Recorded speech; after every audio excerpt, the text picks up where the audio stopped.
Okay, well, I've got a RCA Boombox up on the bench. It's been a few minutes since I've been in here. Haven't been feeling too well recently, just lack of motivation. But anyhow, there it is, RCA Soundtrack to go with their RCA Color Track that they had in the, I think it was the late 70s and early 80s. It is still in the box. There is the model number RP-7879.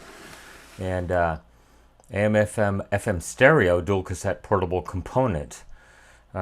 AM/FM stereo dual cassette recorder with digital tuning, 3-band graphic equalizer, auto reverse, high-speed synchronized dubbing. Well, that's probably because it has one belt to do the whole thing. I don't even think I can show you this. It's way too tall, but it's the same thing. But look at that, Macy's. Check out the price, $155. Not sure when this was. I guess it was in the early 90s. Let's get the other side of the box in view. There is the date code right there. What is that? 3126. Not even sure. 91 maybe? I'm not sure. 26th week. And as you can see, we've got large 5-inch woofers. It's all relative. Built-in loudness compensation, bass boost for low volume levels, piezo tweeters for left-right speakers. Well, I would hope so. AC/DC power capability with automatic switching. Uses 6 D-cell batteries not included, or detachable AC power cord. LED tape indicators for auto reverse. Ooh, this thing's auto reverse too? Really? Wow, okay.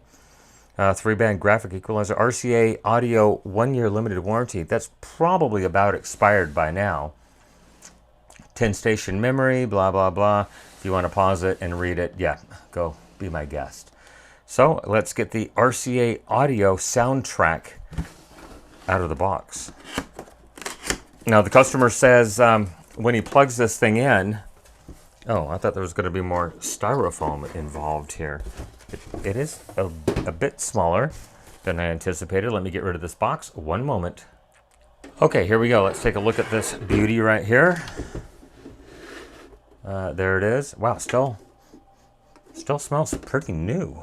And it's in very, very good shape. I mean, look at the plastic. It's not all scratched up or anything. The speakers are in pristine condition. This thing might have been in the box for quite some time.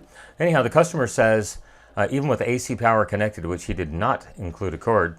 Thanks, dude. I'll have to try to find one. I'm sure I have a cord around here somewhere. But the only thing that happens is the clock display comes on.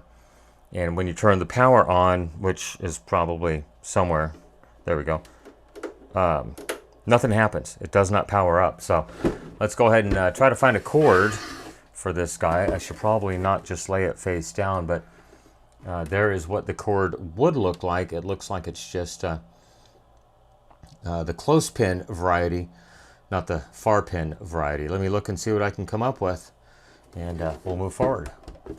One moment. I did neglect to check in the battery compartment to see if the cord might be hiding there. And nope. Oh, it does require batteries for the clock, it looks like. Well, let's just power it up with a cord that I did find. Hopefully it is the correct pin spacing. Looks pretty close. Seems to plug right on there. I'll flip this back over and we'll give it some power real quick. 120 volts AC. Get it plugged into my Variac over here.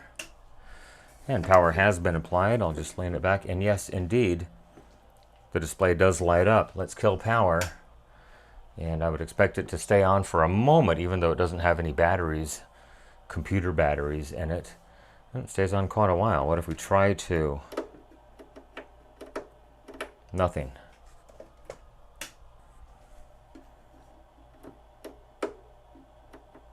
I see absolutely nothing happening. Could it? No way.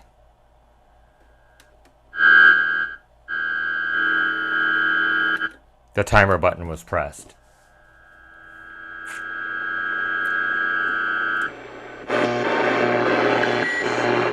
I believe the radio is working. Let's get a local station. We have one local AM station left. I believe it's 1290.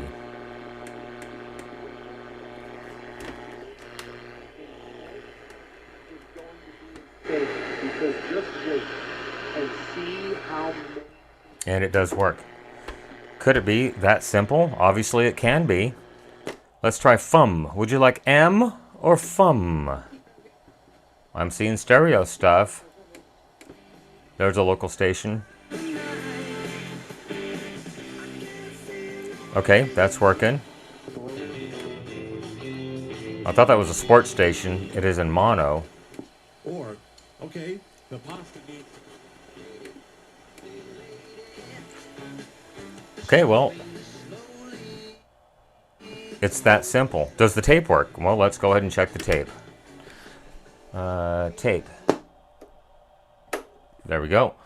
We'll just find a sacrificial tape that we don't really care about. Hit play.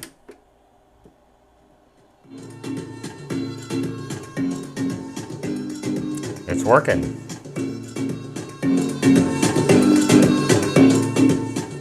Probably got about 3 watts of audio per channel.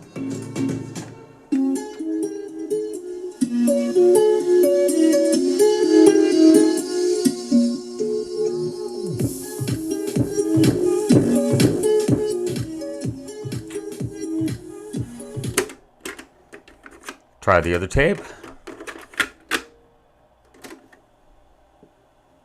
Oh, it's going the other way. Nope. Where's direction? Oh, I see. So this deck only goes that way. This deck is the auto reverse deck. So what I'm curious about, and yes, the capstan is turning in this one. So it's got one motor to drive both decks. And of course, that would explain the synchronous dubbing that they have referred to on the box. Well, that's kind of a short little video. I'm just going to box it up and return it back to my customer. The only thing I found was the timer button was in the on position. So, doggone it. I was hoping it was going to be more of a detailed repair. Finally feeling good enough to take a look at some of this stuff. It's been a while since I've been in this room. Just like I said, haven't been doing that well. Lack of energy stuff. Definitely did visit my doctor a couple times. He's recommending some different stuff. We'll see if any of it's going to take or not. But anyhow, while we're here, let's just go ahead and zoom in on this and take a look down in here. And man, this thing is mint. Look at the head. It looks like it's never ever maybe had an hour of tape. Oh, it doesn't flip the head over. It's just a 4-track head. That makes a lot of sense. Oh, too far. There we go. Yeah, it's just a 4-track head, but look at the pinch rollers. They're virtually spotless in this thing. And then, of course, that one's going to have just the regular 2-track stereo head. Anyhow, that's it. The RCA, what was the freaking model number on this thing again? Did they put it up front somewhere? Obviously not. It was an RP something or other. I already moved the box away. We'll take a look at the back side. Yeah, RP-7879A. That's it, everyone. Thanks for watching. Hopefully I can get some more videos up in the near future. Everybody, have a great day. Bye-bye.